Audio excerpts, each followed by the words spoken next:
اللہ سبحانہ وتعالی خود قرآن مجید میں سورۃ الاحزاب میں فرماتے ہیں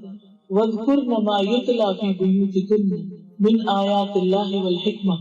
تمہارے گھروں میں اللہ کی آیات اور حکمت کی باتوں میں سے جو تلاوت کیا جا رہا ہے، جو نبی صلی اللہ علیہ وسلم پر اتر رہا ہے، اور جو آپ تہجد کی نمازوں میں کئی صورتیں پڑھ رہے ہیں، تم بھی اس کا ذکر کرو، تم بھی اس کو پڑھو، تم بھی اس کو سمجھو اور تم بھی اس کو آگے سکھاؤ۔ تو ایک مومن عورت جو ہے وہ اپنے گھر میں اللہ کا ذکر کرتی ہے، انفرادی عبادت کے طور پر بھی، اور اجتماعی ایسی مجلسیں بھی قائم کرتی ہے کہ جس میں وہ دین کی باتیں سیکھ سکھا سکے۔ نبی صلی اللہ علیہ وسلم نے فرمایا جس گھر میں قرآن کی تلاوت کی جاتی ہے وہ آسمان والوں کو ایسا نظر آتا ہے جیسے زمین والوں کو ستارے نظر آتا ہے۔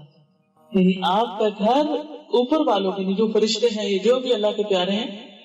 وہ زمین پر آپ کے گھر کو پہچانتے ہیں اس چمک کی وجہ سے جو قرآن پڑھنے کے نور کی وجہ سے اٹھ رہی ہوتی ہے، وہاں سے بلنک کر رہا ہوتا ہے وہ گھر،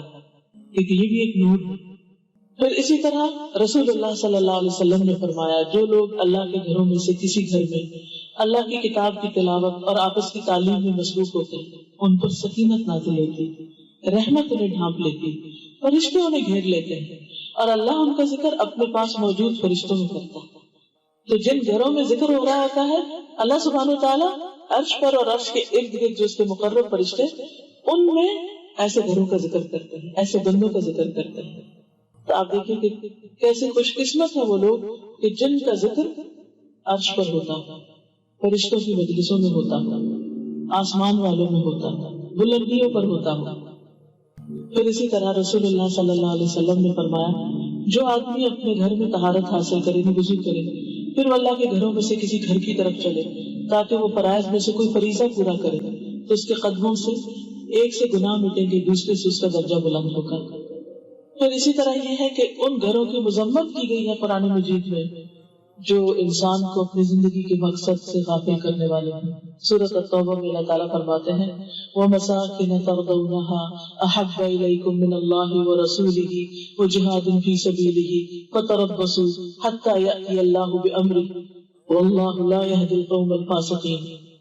کہ رہنے کے وہ مکانات جنہیں تم پسند کرتے ہو، تمہیں بہت پسند ہیں،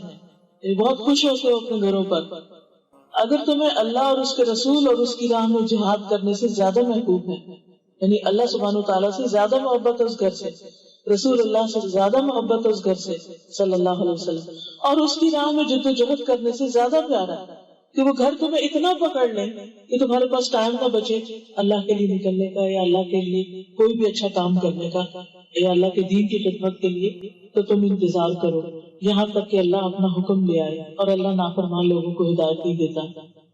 پھر اسی طرح یہ ہے کہ گھر ایسے نہیں ہونے چاہیے کہ جو انسان کو نمازوں سے غافل کر دے،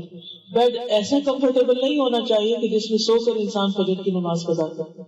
کیونکہ فجر کی نماز قضا کرنا کوئی معمولی گناہ نہیں ہے۔ نبی صلی اللہ علیہ وسلم نے فرمایا منافقین پر 2 نمازوں سے زیادہ کوئی بھاری نہیں ہوتی نمازیں، اور ان میں سے ایک فجر اور ایک عشاء ہے۔